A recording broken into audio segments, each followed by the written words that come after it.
Thanks, Lee, for making the time to chat. Kind of introduce myself. So my name is Victor Tan, and I graduated from the University of Chicago with a Bachelor of Arts in Economics. So I'm a UK grad, graduated from University of Cambridge in chemical engineering.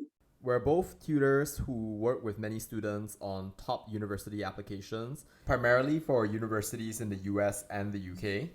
And we've had a lot of success in placing students in their desired universities. And we know about the fascination that people have with these names. The project that we're undertaking today is just to share our experiences with top universities because we know that that's a thing that a lot of people have been trying for to essentially apply to top universities. A lot of people, they don't even dare to try in the very first place. And other people, they're just like intimidated by the very idea. Hey, by the way, Celine, on account of like the whole travel restriction and the whole, borders being closed thing over the past 2 years or so, what do you think might have happened to, top university applications, I guess, like over the last year or so?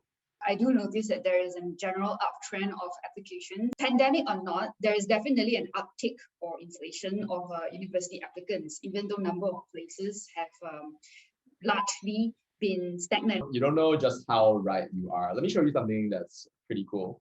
Have a look at this right here. So you see this, right? Okay. This year, let me just tell you that applications to universities like Harvard, I think you kind of alluded to this, right, in your previous response, talking about how, the competitiveness has kind of gone up, right? But maybe you're not immediately aware of just how much. Compared to last year, did you know that applications to Harvard University's undergrad college surged by more than 42%? That baby COVID inflicted with that kind of numbers. You would literally think that, with COVID, people would maybe, like kind of hold back, like just take gap year, apply next year or whatever have you, but increased by 42% for 2021 to 2022 academic year. That's ridiculously competitive, don't you think? Even though places are the same. Yeah. Yeah, it's insane, ridiculously competitive.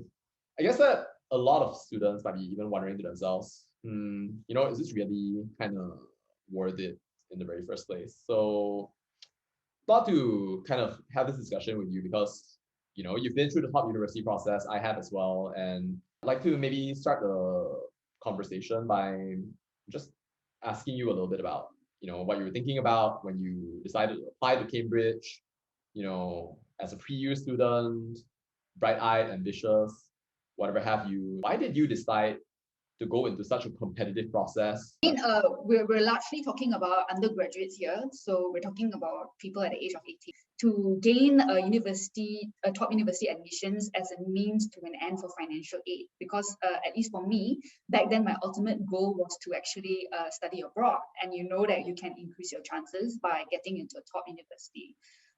But like I mentioned, I do acknowledge that is something an 18-year-old would say.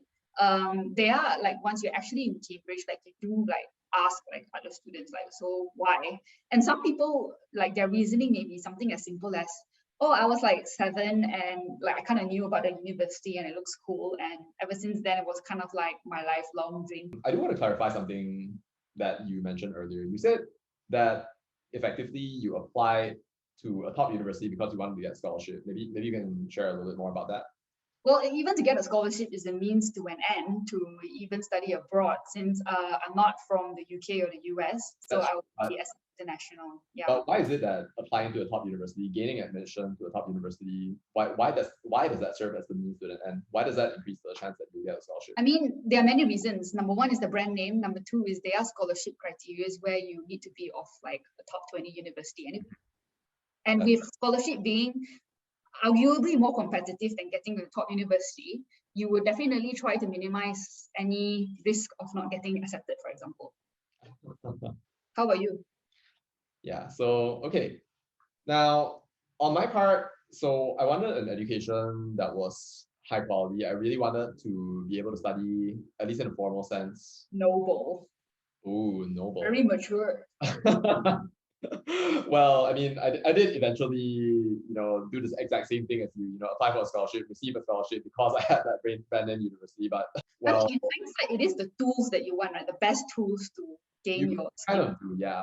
So I wanted to just study in a place where, you'd be with extremely, extremely, extremely bright students, like people with like very sharp thinking, very fast moving minds. And U Chicago in particular was a great school for me to apply to because it's a place that celebrates really the great books and essentially learning about the entire spectrum of human knowledge to the best extent that you can. And that really appealed to me. And I found it hard to essentially find a place, right, anywhere else apart from in the US that would allow me To to. get the best tools to maximize your potential.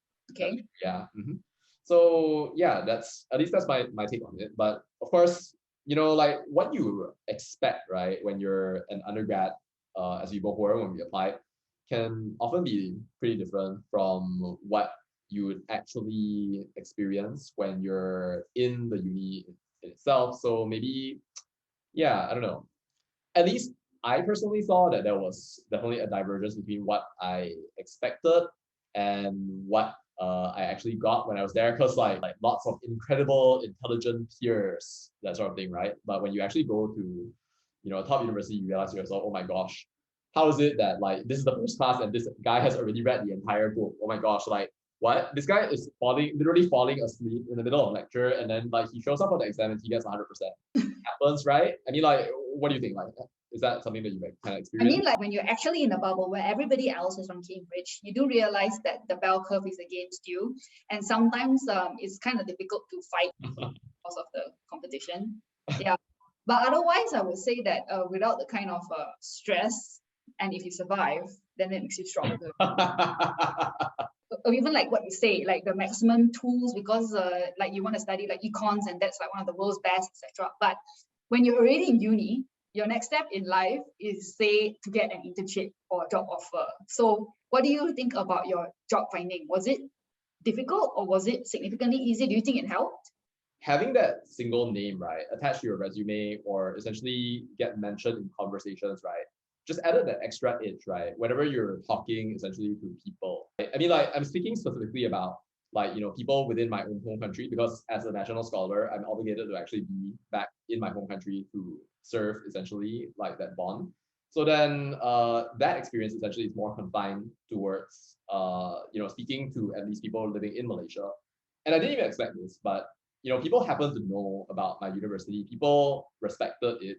It just added an extra 10% of credibility in the course of essentially speaking to people and receiving opportunities, whether for coaching, for tutoring, for essentially even there was literally even a time when I was just casually typing in an event, like typing very fast.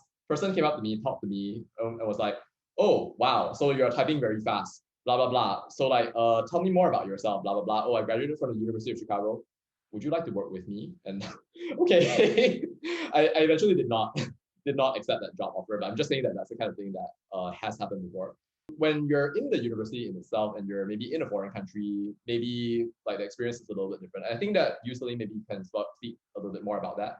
So I do feel that my wings are limitless when it comes to experiencing what it's like to be an intern in any other country. So I actually found that applying for jobs in Malaysia was relatively a lot easier. Maybe it's because you know the market, and even like if you were to apply to other parts of Asia like Singapore and Hong Kong as well, I do think that it certainly helps, especially in your like Malaysia organization, those Malaysia Singapore associations. There are a lot of sponsors actually that talks about the process, so it does help you, especially with connections. But where international students are concerned, definitely it's a lot harder to apply to say like when you like in the UK. And sometimes I feel that like on top of trying to gain experiences, do well with your resume, there's also this added element of surviving university. Yeah. Yeah, definitely. I mean, like whichever university you happen to go to, like there's gonna be an element of work that's involved, right? Like you're gonna have to balance, of course, your academic studies and also your job search along with one another. And I don't know about you, right? I mean, like you can speak, of course, to the UK experience about like how it was tough, and it definitely was tough in various ways. I can't pretend that I understand that, But my school was known as the school where fun comes to die. Yeah, so I can see your expression right there. I mean, Literally like literally against like every single day, like just reading nonstop, like for like hours and hours and hours and hours on end. And like you have to balance essentially like other things, other commitments along with that, right? So like let's say you were trying to, for example, attend a specific fair, right? Like chances are you also be bogged down in like hours and hours and hours and hours and hours of work along with that. This is the reality, right? Like if you go to a top university, you are going to be exposed to like top level academic curriculum stuff. That's the reality, right? But the thing is that when you say top level academic curriculum stuff, like there's an added element of like competition, and there's also the element of like you have a lot more stuff to do. did you think that That's true. yeah, certainly has helped? Like now that you already got like the job of whatever you're doing, like do you think where you end up to be today would be the same? Well, I would say that going to a top university has really given me the habits of working extremely hard. I am not even joking. The habits that you really develop in a university, right? Like those things, like they follow you for life. And like, of course, maybe, as an entrepreneur, right? So like that is basically what I do, right? I'll essentially hustle and continue hustling until I get like the outcome that I want.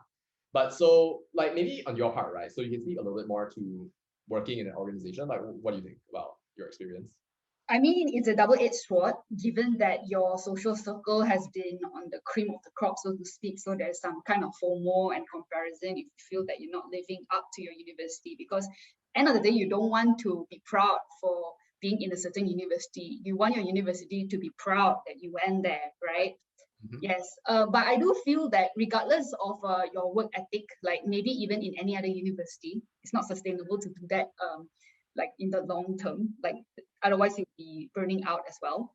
So like at least for me, like I do think that university was like the most stressful times of my life, but maybe now it's like busy, like equally busy, but maybe there's stability in life. Yeah. So yeah, so I'm not sure whether I would want to burn out like in the long run, in that sense as well, even though you're used to it. Like it's Yeah. like I'm used to torture, so I just continue. Yeah, I don't agree. And there is one additional thing though. I mean, like that extra edge, right? It does help you like when you're, let's say, networking, right? With like, let's say, new people. You've never met them before, you've never talked to them before. Like the only thing that they know about you is your name and like where you went to school. Okay, chances are, well, you can just go ahead and like say, oh yeah, so like I went to this place, that place, kind of thing, and the person will just like have a higher probability of being impressed. It doesn't necessarily mean that like, you are going to, in every single case, right, like get everything that you want, right? But that itch, right, it can compound over the course of time. And from that point onwards, right, I mean, like, of course, just because you impress a person, it doesn't mean necessarily that like it is going to be your future, right? Because like you can be like from the top university in the world, but then you can still be an idiot. You may also be judged like if you're not performing to an expectations of what a top university graduate would be like anyway. And that's why I agree with what you said about like there being a double-edged sword. And maybe it's even a triple-edged sword now that I think about it. Because, like you have that expectation of yourself kind of thing. And then you've also got, various other things that come along with it. It's but is it definitely worth not it? pure, That's my immediate question. Is it worth it? What do you think? Like yeah, but where promotion is concerned, definitely your work experience counts more. I mean, given that I'm in like a large corporation sort of thing.